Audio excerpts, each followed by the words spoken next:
Halo semuanya, Sawadee-krap. Kalian sudah siap? Kembali kita update dengan kasus Brigadir Joshua yang sampai sekarang masih terus mengasah logika berpikir kita dan juga mengasah agar emosi kita tidak terlalu meluap-luap. Kenapa emosi? Karena sudah hampir 3 bulan berkas yang sudah diserahkan dari penyidik dari kasus ini sampai sekarang masih belum diterima secara utuh, secara resmi gitu oleh kejaksaan. Karena kalau aku tangkap keterangan dari Ketut Sumedana, Kapus Penkum Kejagung mengatakan bahwa ada 12 berkas saat ini yang sedang diteliti dan masih belum lengkap. Artinya masih belum siap untuk dilakukan persidangan. Kalau masyarakat umum melihatnya ada dua sisi. Yang pertama yaitu adalah hal yang wajar, Anjas, nanti biar di pengadilan akan pembelaannya kuat ini karena si para jaksa itu sudah mengerti sekali karena yang melakukan penyidikan kan bukan jaksa ya, tetapi adalah kepolisian, dan para jaksa pada saat nanti mereka mewakili penyidik di persidangan mereka sudah ngerti alat-alat bukti apa saja ataupun hal-hal yang bisa menguatkan dakwaan tersebut. Tetapi sebagian masyarakat juga berpikir bahwa apakah jangan-jangan ini adalah mengulur-ulur waktu saja. Semakin lama tidak disidangkan, akan semakin banyak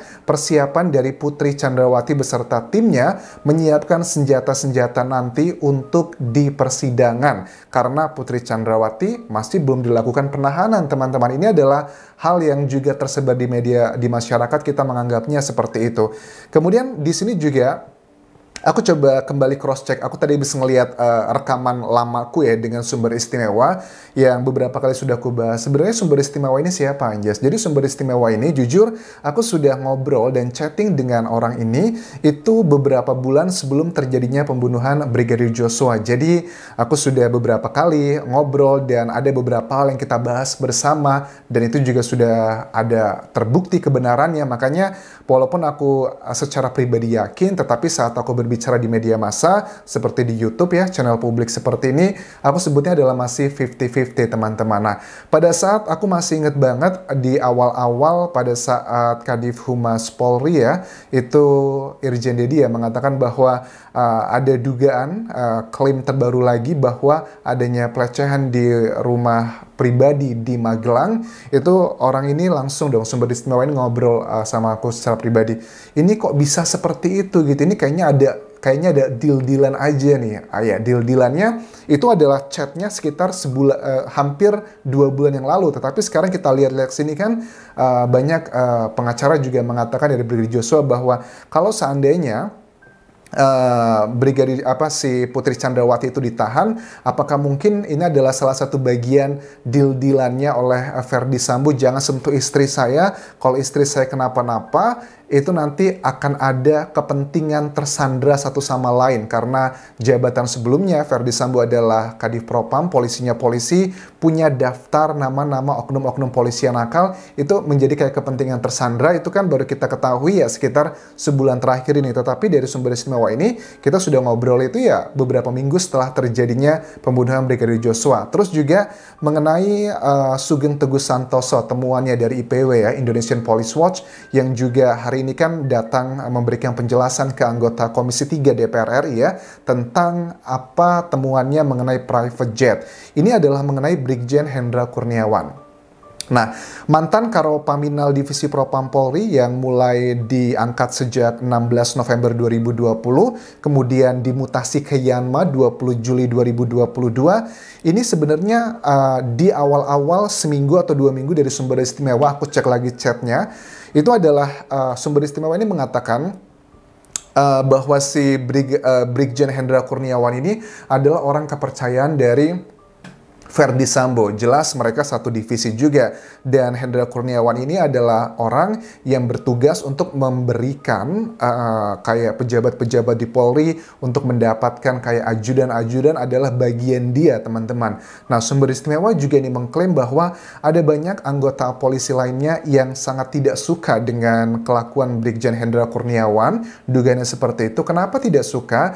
Karena Hendra Kurniawan ini diduga suka semena-mena gitu kepada teman-temannya, cara dia bersikap, kemudian hal-hal kecil atau bahkan ada beberapa hal yang besar juga, ada dugaan masalah dia terkait juga dengan berbagai bisnis ilegal, salah satunya adalah perjudian ataupun juga ada pencucian uang dan sebagainya yang sudah tersebar ke media massa. Hendra Kurniawan ini juga memiliki arah ke sana gitu yang sangat sekali dekat dengan Verdi Sambo. Makanya pada saat kalau kalian masih ingat beberapa video awal-awal istrinya itu kan yang komen ke sosial media menceritakan bahwa oh suami saya itu tidak pergi ke Jambi tetapi di rumah. Ini fotonya dengan anak saya. Aku udah bilang saat itu secara eksplisit ya, aku katakan bahwa apakah yakin itu fotonya, terus bagaimana dengan foto ya rekaman video yang diambil oleh keluarganya. Terus aku bilang juga, apakah yakin ini adalah korban dari framingnya atau skenario dari Verdi Sambo? Menurut aku sangat mengatakan dengan jelas berkali-kali, menurut aku itu bukanlah hasil skenarionya Verdi Sambo, tetapi ya ada ada hasil, ada juga resiko. Kalau seandainya itu berhasil, dia tidak ketahuan, kasus ini nggak terbongkar, aku yakin dia akan mendapatkan jabatan juga akan naik lebih cepat lagi. Tetapi karena terbongkar, ya ini adalah resikonya. Jadi dari awal-awal aku sudah sangat mengatakan bahwa ini tuh Hendra Kurniawan adalah bukan seseorang yang pure tidak bersalah. Makanya salah satu keputusan yang diterima adalah PTDH ya, pemberhentian dengan tidak hormat juga. Apakah seperti itu? Apakah termasuk, correct me if I'm wrong, kalau nggak salah ini adalah salah satu orang juga yang kemungkinan besar sudah dikenakan putusan PTDH, teman-teman. Nah, kalau dari Sugeng Teguh Santoso sendiri bahwa dugaan ada bandar judi yang memberikan fasilitas private jet ke Brigjen HK, sebutannya adalah HK ya, tetapi ya sudahlah sama-sama kita tahu HK itu maksudnya adalah Hendra Kurniawan ya, itu bahwa dan juga rombongan dengan pesawatnya register T7JAB ya, pesawat jetnya di 11 Juli rute Jambi. Ada terlihat juga daftar manifestnya yang sudah tersebar, misal dari Kompas TV ini juga ada daftar manifestnya. Dan Kamarudin Simanjuntak, pengacara dari Brigadir Joshua juga mengatakan begini, bagaimana mungkin ya gaji antara 8 sampai 9 juta kok bisa sewa private jet, apalagi kita ketahui, aku cek ya di Google gitu, kalau sewa private jet itu berapa, macam-macam sih, tapi rata-rata per jam itu adalah 100 jutaan rupiah. Ya memang antara Jakarta dan Jambi mungkin nggak nyampe 1 jam ya perjalanannya, tetapi kan ada juga tunggunya kan, ditungguin selama si Brigjen HK ini ke rumah dari Brigadir Joshua di Jambi itu kan butuh waktu beberapa jam. Memang ada hitung-hitungannya tersendiri kalau dia tidak berjalan, tapi ada waktu tunggu. Intinya sih ratusan juta lah paling tidak untuk biaya transportasi dia saja. Nah ini kan sebuah hal yang sangat unik ya. Uniknya adalah kok bisa ya seorang Brigadir Joshua gitu bisa membuat seseorang seperti Verdi Sambo dan juga dari Hendra Kurniawan ini menyewa sebuah pesawat private jet dengan harga ratusan juta rupiah dengan bla bla blanya, kok bisa sebegitu spesialnya. Memang kita ketahui juga pada saat si HK ini datang ke rumahnya Brigadir Joshua di Jambi, itu ada pesan yang disampaikan. Pertama tentang kronologi, kenapa kok Brigadir Joshua ditembak, yaitu adalah penuh kepalsuan, sudah kita ketahui. Terus juga kenapa kok Brigadir Joshua tidak dilakukan pemakaman ya secara kedinasan saat itu, dijelaskan juga. Terus diberikan alasan bahwa ini adalah aib dan sebagainya. Itu kan sangat-sangat manipulatif sekali. Makanya pada saat istrinya bilang bahwa tolong dong media atau netizen gitu kan, minta tolong gitu, bahwa suami saya itu adalah korban dari skenarionya Verdi Sambo, itu nggak make sense sama sekali. Jadi kita juga netizen, masyarakat juga pintar lah ya, mana yang harus kita tahu, mana yang harus kita bela, kita juga tahu mana yang berusaha untuk playing victim. Kalau menurut aku, istri dari Brigjen Hendra Kurniawan itu ya nggak tahu apakah dia beneran tidak tahu, tetapi kalau menurut aku sih dia sebenarnya sudah tahu, cuman karena ya namanya juga istri kan ya, ingin menyelamatkan suaminya dan tend to be like playing victim.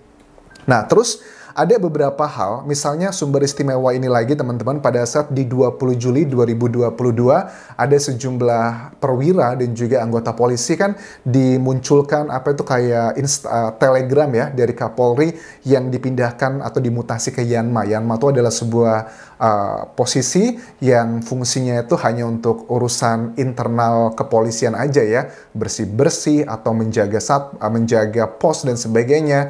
Itu katanya, Anjas tahu nggak sih, aku baca ini nelpon. Kalau ini waktu itu aku inget banget sumber istimewa ini nelpon ke aku bahwa banyak orang tuh bahagia banget pada saat si Brigjen Hendra Kurniawan itu dimutasi ke Yanma karena dia sudah nggak punya power lagi di sana. Sebelum dia dimutasi ke Yanma, dia tuh orangnya ya seperti aku sebutkan tadi, terkesannya semena-mena. Bahkan di beberapa minggu setelah terjadinya pembunuhan tersebut, sumber istimewa ini juga menjelaskan apa yang telah dijelaskan dari Kamarudin Simanjuntak ya, bahwa Kamarudin Simanjuntak kan pernah menduga bahwa Brigadir Joshua itu dibawa ke kantornya Verdi Sambo, kemudian dilakukan penyiksaan dan sebagainya, tetapi sepertinya tidak terbukti. Itu adalah yang aku lihat dari media massa. Tetapi belum tentu teman-teman, apa yang tidak terbukti itu tidak terjadi, itu bukan jaminan. Apa yang dikatakan dari Kamarudin Simanjuntak, sebenarnya aku sudah dapatkan juga chat tersebut, kronologi dan juga beberapa foto-fotonya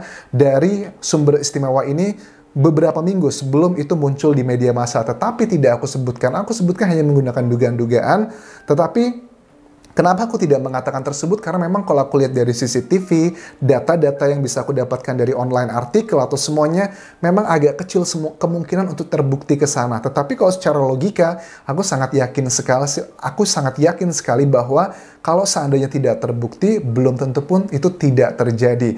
Apakah mungkin jangan-jangan bahwa sumbernya Kamarudin Simanjuntak yang mengatakan isu itu juga sama dengan sumber yang aku dapatkan ini? Itu adalah possibility-nya. Tetapi gini ya teman-teman, ada beberapa hal yang harus kita apresiasi ya untuk penyidik, yaitu adalah dengan obstruction of justice sudah diberikan hukuman kepada 97 anggota Polri yang dinilai melakukan hal tersebut, tetapi ada juga yang masih jalan di tempat. Terus ada juga beberapa hal yang sepertinya tim dari Verdi Sambo cukup berhasil memainkannya. Apa yang berhasil? Yang berhasil aku amati di sini adalah pertama mengenai motif. Banyak orang bilang awal-awal udah sih motif itu nggak penting katanya. Nanti juga mau itu motifnya A, B, C, dan D, pokoknya di pengadilan akan dibuktikan itu benar atau tidak. Mau motif A, B, C, D itu nggak akan ngefek. Ternyata itu semua kan tidak benar gitu. Dengan motif saja mereka memframing asusila, ada langkah kecil tapi akan berefek sangat besar, yaitu adalah dengan sidang tertutup karena motifnya cenderung ke asusila. Itu menurut aku sudah langkah yang besar sekali. Dengan ini tidak terbuka, kita masyarakat tuh akan sangat sulit sekali mengawasi bagaimana proses persidangan. Ya, kita tahu sih ya bahwa lembaga hukum di Indonesia itu kan ya, maksudnya aparat lah buat penegak hukum itu ya, selain pengacara juga ada kepolisian, ada kejaksaan, ada juga hakim. Apakah yakin dari keempat lembaga ini, orang-orang ini semuanya pure akan lurus begitu aja dengan melihat track recordnya? Anjas nggak boleh ngomong gitu dong. Kita harus percaya sama kepolisian, harus percaya sama jaksa, begitu pun juga sama hakim. Tetapi jejak digital tidak bisa dipungkiri ya. Ada banyak oknum dari ke semua lembaga tersebut yang pernah melakukan hal-hal ilegal dalam persidangan. Jadi salah satu cara untuk mengatasi itu semua, mudah-mudahan penyidik ataupun juga kejaksaan, hakim nanti membuat kasus ini sebagai persidangan terbuka agar kita masyarakat juga bisa mengawalnya secara utuh. Karena dengan track record yang Indonesia miliki, menurut aku ya sudah saatnya harus terbuka sih, jangan tertutup. Walaupun aku tahu mereka sudah bermain aman. Secara undang-undang sudah ada kok aturannya, secara pasal juga sudah ada aturannya. Yes, mereka benar sekali kalau sudah ngomongin undang-undang. Makanya kayak industri hukum kan ya cari aja apapun tuh pasal-pasal bisa aja dicari untuk semua orang begitu. Tapi kan kita juga harus melihat faktor-faktor lainnya, misalnya kayak moral ataupun juga melihat kecenderungan di media massa ataupun juga publik dengan melihat perkembangan ini semua. So, kita terus kawal kasus ini dan mudah-mudahan langkah pertama yang terus kita kawal adalah agar persidangan nanti adalah terbuka. Karena kalau sudah terbuka, ada banyak hal yang bisa kita amati bersama. Tetapi kalau tertutup, akan sangat kecil sekali kemungkinan kita untuk melakukan pengawasan dari sisi masyarakat. Karena ada yang bilang bahwa no viral, no justice, itu nggak benar Anjas. Menurut aku sih benar ya. Banyak kok kasus-kasus di Indonesia yang sudah dilaporkan bertahun-tahun tapi tidak ditangani langsung oleh kepolisian, tetapi banyak kasus yang viral dalam hitungan hari sudah langsung ditangani. So, no viral, no justice itu adalah kecenderungan yang aku lihat dari proses hukum di Indonesia. I think that's all yang bisa aku update untuk video kali ini. Terima kasih sudah menonton. Sampai ketemu lagi di video berikutnya. Dan terakhir, please subscribe channel YouTube ini. Mudah-mudahan kalian bersedia untuk subscribe dan mudah-mudahan kita bisa menuju ke 1 juta subscribers bareng-bareng ya. Dan terakhir, follow juga Instagram serta Facebook pageku di Anjas Asmara di Thailand. Kalaupun kerap semuanya, bye-bye.